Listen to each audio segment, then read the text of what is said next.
Good morning guys, welcome back to my channel and welcome back to another study blog. আজকে সকালেও মোটামুটি 5:30টার মধ্যে ঘুম থেকে উঠে পড়েছি, ফ্রেশ হয়ে পড়া শুরু করেছি। সিপিসি আগের দিনকে শুধু ইম্পর্টেন্ট টপিকগুলো নোট ডাউন করেছিলাম আর আজকে সিপিসি পড়া শুরু করলাম। প্রথমে ডেফিনেশন চ্যাপ্টার দিয়ে শুরু করেছি আর কি, সেকেন্ড চ্যাপ্টার। আর এই সিপিসি মানে সিভিল প্রসিডিওর কোড আমাদের প্রত্যেকটা সিভিল স্যুটের ক্ষেত্রেই মানে কোর্টে যখন মামলাটা চলে তখন স্টেপ বাই স্টেপ কিছু প্রসিডিওর থাকে, সেই প্রসিডিওরগুলোর মানে প্রসিডিওরগুলোকে এলাবোরেটলি ডিসক্রাইব করা আছে এই সাবজেক্টটার মধ্যে। আমাদের বেশিরভাগই সাবজেক্ট প্রচন্ড লেন্দি হয় আর লেন্দি হওয়াটাই খুব স্বাভাবিক। অন্যান্য সাবজেক্টের ক্ষেত্রে তো শুধু সেকশনই থাকে, আর সিপিসিতে তো সেকশন, অর্ডার, রুলস মানে আরো বেশি লেন্দি সিপিসি। যাই হোক, পড়া তো স্টার্ট করেছি ডেফিনেশন দিয়ে। প্রথম টপিকই পড়ছি হচ্ছে ডিক্রি। ডেফিনেশন চ্যাপ্টারটার মধ্যে অনেক ডেফিনেশনই আছে, কিন্তু এই ডিক্রিটা এতই এলাবোরেট না, মানে এতই বড় যে পারলে একটা চ্যাপ্টারই বানাতে পারতো। যাই হোক, জানি না আমি কত দিনে ডিগ্রি কমপ্লিট করতে পারবো, কেননা আগের মতো সারাদিন পড়াশোনা তো আর এখন করা পসিবল নয়। তো সেই কারণে দেখা যাক কতদিনে ফাইনালি ডিগ্রি কমপ্লিট করতে পারি। ডিগ্রি হচ্ছে final stage of a civil sweet, মানে সিভিল স্যুটটা পুরোপুরি কমপ্লিট হয়ে যাওয়ার পর জাজমেন্ট দেওয়ার উইদিন 15 ডেজের মধ্যে ডিগ্রিটা ড্র করতে হয়। দেখো আমার অবস্থা, আমি ভ্লগ বানাতে গিয়ে তোমাদেরকে ল পড়িয়েই ফেলছি।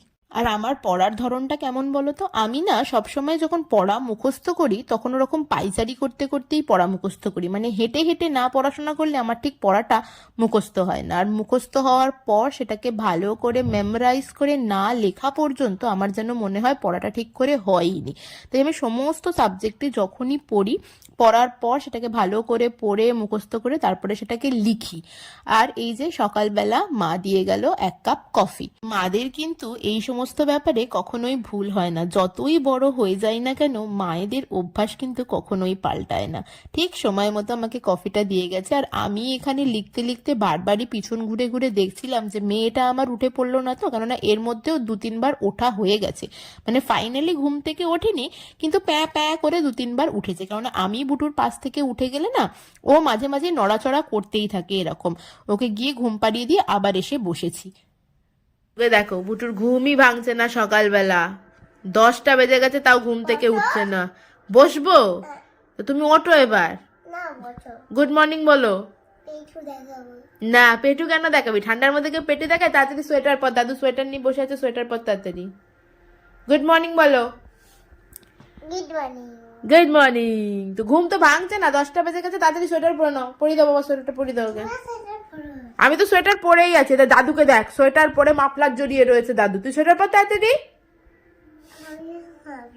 হ্যাঁ, আমি ছোট ছিলাম তখন এই মাফলারটা আমি তখন একটা মাফলার কিনেছিলাম, সেই মাফলারটা আমি দিতাম মাথায়। আচ্ছা ঠিক আছে, এখন সোয়েটার পর পরে মাথায় টুপি দে, ঠিক আছে? তাড়াতাড়ি পরো, পরিয়ে দাও বাবা, পরিয়ে দাও। মশারি অর্ধেক খোলা হয়েছে, ওই দেখো সোয়েটার পরবে না, দেখেছো? দেখো ঠান্ডার মধ্যে দাদি আসলে দাদি অফিস, তাড়াতাড়ি পরো সোয়েটার, তাড়াতাড়ি। দাদি অফিস। এই তো গুড গার্ল, মাথায় টুপি পরে পায়ে মোজা পরে নাও, হ্যাঁ ঠিক আছে? বাইরে যাবো। হ্যাঁ, ঠান্ডার মধ্যে বাইরে যেতে নেই, তোমাকে সকালে স্কুলে পাঠাচ্ছি না বেশি ঠান্ডার জন্য, তুমি খালি বাইরে যাবো বাইরে যাবো করো। ওঠো,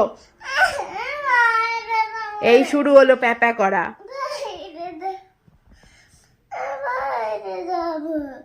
বুটু তো ঘুম থেকে উঠে পড়েছে। আজকে তো আমি সকালে ভেবেছি, মানে প্রত্যেকদিনই ভাবি 4টের আশপাশ ঘুম থেকে উঠবো, কিন্তু এত ঠান্ডার মধ্যে না আর 4টের দিকে ঘুম ভাঙে না। আজকে 5:30টার সময় ঘুম থেকে উঠেছি। যাক, বেশ কিছুক্ষণ পড়েছি, কিন্তু আলটিমেটলি টপিকটা এখনো অবধি কমপ্লিট করতে পারিনি। দেখা যাক সারাদিনে টপিকটা কমপ্লিট করতে পারি কিনা পুরোটা। চেষ্টা করব আজকেই ডিগ্রিটা অ্যাটলিস্ট কমপ্লিট করার জন্য। চলো, বুটু তো উঠে পড়েছে, সবার আগে বুটুকে ব্রেকফাস্টটা বানিয়ে দিই, তারপরে বিছানা টিছানা সমস্ত কিছু গোছাবো। চলো বুটুর ব্রেকফাস্টটা রেডি করি এবার।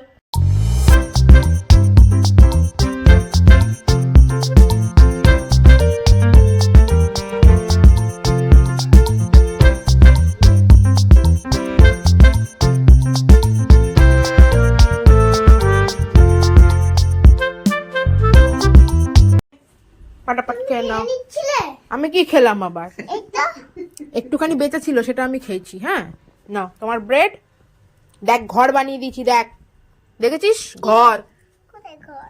দেখতে পাচ্ছিস না? এই দেখ, এটা এরাম এরাম আর এটা এরাম ঘর, দেখেছিস? তাড়াতাড়ি বস, তাড়াতাড়ি ফিনিশ কর।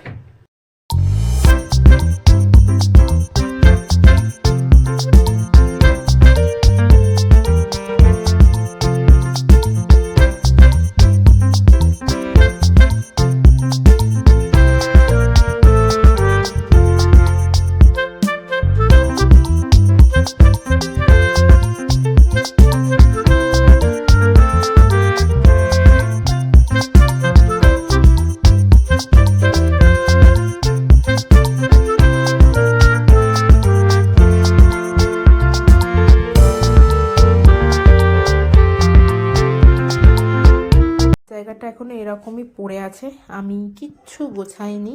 থাক, যখনই সময় পাবো তখনই টুক করে একটুখানি বসে পড়বো আর কি। সেই জন্য স্নান করে উঠলাম। বুটুকে তো আজকে আর স্নান করায়নি, কারণ বুটুকে তো অল্টারনেটিভ ডেতে স্নান করাই। গতকাল স্নান করিয়েছিলাম, তাই আজকে আর স্নান করায়নি। যে হারে ঠান্ডা পড়েছে, বুটুকে ঠান্ডার জন্য স্কুলেও পাঠাচ্ছি না এখন, বেশ কিছুদিন হয়ে গেল। ঠান্ডাটা একটুখানি কাটুক, তারপরে বুটুকে স্কুল পাঠানো শুরু করবো আর কি। ওই ঠান্ডা সকালবেলা যায় তো টোটোতে করে, যে কারণে ঠান্ডাটা লেগে যাচ্ছে ওর, সে কারণে স্কুলে পাঠাচ্ছি না। স্কুলে বলে দিয়েছি। এবার কি করব, 1টা বেজে গেছে, বুটুকে এবার লাঞ্চ করাতে হবে। চলো বুটুকে খাইয়ে দিই, তারপরে আমি লাঞ্চ করি। সব মানে ডেলিকার রুটিন তো। তুমি লাঞ্চ করে নাও, তারপর আমি খাওয়াবে। আচ্ছা, আমি আগে খেয়ে নেবো, তারপর তোমায় খাওয়াবো। দেখেছো না, মাছ রান্না হয়েছে। না বাবা, যে মাংস হয়নি, যে মাছ রান্না হয়েছে। মাছে কাটা আছে। তো আমি কাটা বেঁচে খাওয়াবো তো তোমায়, তুমি চিন্তা করছো কেন? আরে দাদি আসলে খাবো। দাদি তো আসতে এখন অনেক দেরি, সে 3টের সময়। এত বেলা করে খেলে হবে নাকি বাবা? একটু বাদে, একটু দাদু কখন আসবে গো? দাদু এক্ষুনি চলে আসবে, একটু বাদে খেয়ে নেবে তুমি, ঠিক আছে? ওকে, চলো দেখি মা কি কি রান্না করেছে আজকে। রান্না হয়েছে বাঁধাকপির তরকারি, ভাত, এটা আছে কি লাল শাক ভাজা, তার সাথে আছে ডাল, আর এটা হচ্ছে আছে মাছের ঝাল। তো আমি আগে খেয়ে নিয়েছি, তারপরে বুটুর ভাত নিয়েছি, একটু শাক ভাজা, একটু মাছ আর একটু ভাত। এই যে চলো খেয়ে নাও এবার। দাদুকে দেবো এবার ঠান্ডা হাতটা। তুই ঠান্ডা হাত দিবি দাদুকে? দেখো দাদুকে ঠান্ডা হাত দিতে দৌড়াচ্ছে। বুটুকে খাইয়ে দিয়ে ঘুম পাড়িয়ে দিয়েছি, আমি তো ওর আগেই খেয়ে নিয়েছিলাম। এখন 1 কাপ কফি নিয়ে বসলাম। কফিটা খেতে খেতে পড়বো আর কি। ও যতক্ষণ ঘুমাচ্ছে ততক্ষণে যতটুকু পড়া আমার পসিবল ততটুকু আমি পড়ে ফেলবো। এরপর মাও চলে আসবে স্কুল থেকে, তারপর মায়ের কাছে আর বাবার কাছেও কিছুক্ষণ থাকবে। ততক্ষণে আশা করি সন্ধ্যের টাইমটা একটু পড়ার টাইম পাবো। তার মধ্যে বুটুকেও একবার নিয়ে একটু পড়তে বসাতে হবে। কি হলো? বন্ধু বন্দুক কি? বন্ধু নেবো। তোমার মেয়ে আছে? হ্যাঁ, হ্যাঁ, এবার বই পড়বো তোমার কাছে। আমার কাছে বই পড়বি? কি বই পড়বি? এই বইটা। এই বইটা পড়বি? তাই? এটা এটা কি? দাদু কোথায় যাচ্ছে? দাদু কোথায় যাচ্ছে দাদু? এটা হামু দাও। তুই কি করছিস? এটা হামু দে। আর কোথায়? সবাই ঘুরে মারবো। ওই এই বন্দুকটাই নিয়ে যাবো। ভালো, ওই যে পেন্সিল আর এই যে রাবার, ঠিক আছে? কি কি করবে তাহলে? এই যে এখানে স্ট্যান্ডিং লাইন রয়েছে, স্ট্যান্ডিং লাইন, এটা স্লিপিং লাইন, আর এই যে এখানে কালার ম্যাচিং, ঠিক আছে? তাড়াতাড়ি করে ফেলো। দাদি জানেই না। দাদি জানে না? তুমি তাড়াতাড়ি করে ফেলো, ঠিক আছে? স্ট্যান্ডিং লাইন, স্লিপিং লাইন আর কালার ম্যাচিং করো। হ্যাঁ, করো। এই তো গুড। পরেরটা করো। এইটা হ্যাঁ, বেঁকে যাচ্ছে, তাড়াতাড়ি টেনে দেবে, আস্তে আস্তে না, ধীরে ধীরে না, তাড়াতাড়ি টেনে দাও, তাহলেই আর মাখবে না। হ্যাঁ, করো, চলো করো। বুটুর কালার ম্যাচিং করা হয়ে গেছে। কালার ম্যাচিং করা ভারী পছন্দ হয়েছে, এবার রং পেন্সিল দিয়ে নিজেই কালার করতে শুরু করে দিয়েছে। এই যে ছোট্ট ছোট্ট যা করবে, এই স্ট্যান্ডিং লাইন আর স্লিপিং লাইনটা কমপ্লিট করে দাদুর কাছে বসে, ঠিক আছে? আগে আগে ওগুলো থাক। চলো আমি মাখবো আটা। আটা নিয়ে নিয়েছি, আটাটা ফাটাফাট এবার মেখে রুটিগুলো বানিয়ে ফেলি।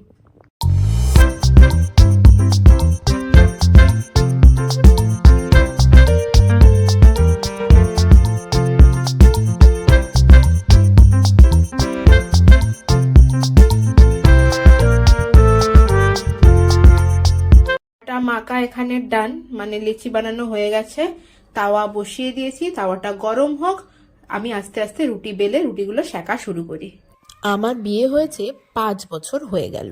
আমি বিয়ের আগে কোনো দিনও রুটি বানাতে পারিনি। শতবার চেষ্টা করেও না রুটি কোনো দিনও গোল করে বেলতে পেরেছি, আর না রুটি কখনো সেঁকতে পেরেছি। মধ্যিখানে রুটি বেলাটা টুকটুক করে একটু শিখে গেলেও তখন আর সেঁকতে পারতাম না, পুড়িয়ে ফেলতাম রুটি। যাই হোক, বিয়ের পর মিস্টার বিশ্বাসের কাছেই কিন্তু আমি রুটি বানানো শিখেছি। মানে বিয়ের পর রাজস্থানে শিফট করে গেছিলাম, আর রাজস্থানে প্রধান খাদ্য হচ্ছে গিয়ে রুটি। যদিও ভাত হয় অবশ্যই, কিন্তু রুটিটা মিস্টার বিশ্বাস একটু বেশি খায়, ইভেন এখনো খায়ও ওখানে রুটি। তো ওর কাছেই আমি সুন্দর রুটি বানাতে শিখেছি।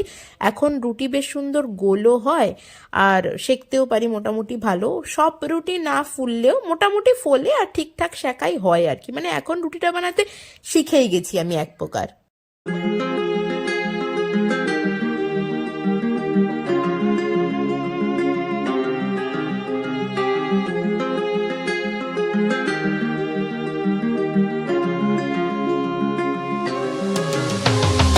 ফোকাস করে। হ্যাঁ ভয় পেয়ে গেছি আমি। কি বাইরে বেরিয়ে গেছে? একটু এত বড় রাত। কোথা দিয়ে বাইরে বেরিয়ে গেছে? ওই যে ওইখান দিয়ে, কোনখান দিয়ে? ওই পাপাতে, ওই জর্দার পাপাতের ওপর দিয়ে হ্যাঁ করে, তাই? ফোকাস করে। তুই দেখলি? দেখি ওটা কানে দে, দেখি কেমন তোকে দেখতে লাগছে দেখি। কে এনে দিল এটা? দাদি। দাদি পছন্দ হয়েছে? হ্যাঁ। কানে ঢাকা পড়ছে ঠিকঠাক?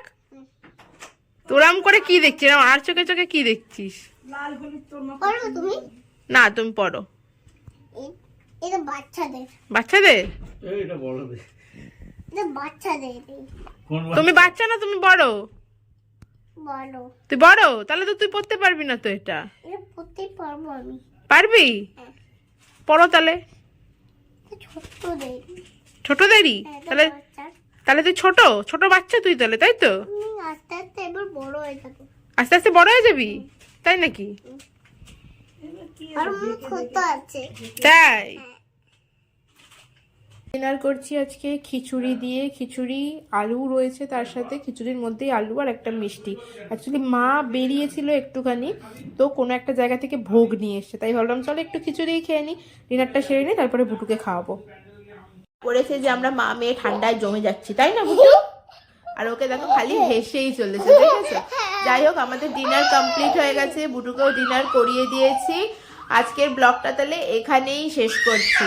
তোমাদের সাথে দেখা হচ্ছে আবার নেক্সট ব্লগে। ততক্ষণ পর্যন্ত পরে না বাবা ওরকম, দেখেছো ওর কাণ্ডটা খালি দেখো, চাচাচ্ছে, চুপচাপ বসে থাকছে না, এদিক ওদিক করে যাচ্ছে, এই খালি করে যায়। যাই হোক, চলো তাহলে আজকের মতো টাটা আর গুড নাইট। ব্লগটা ভালো লাগলে do like, share and subscribe.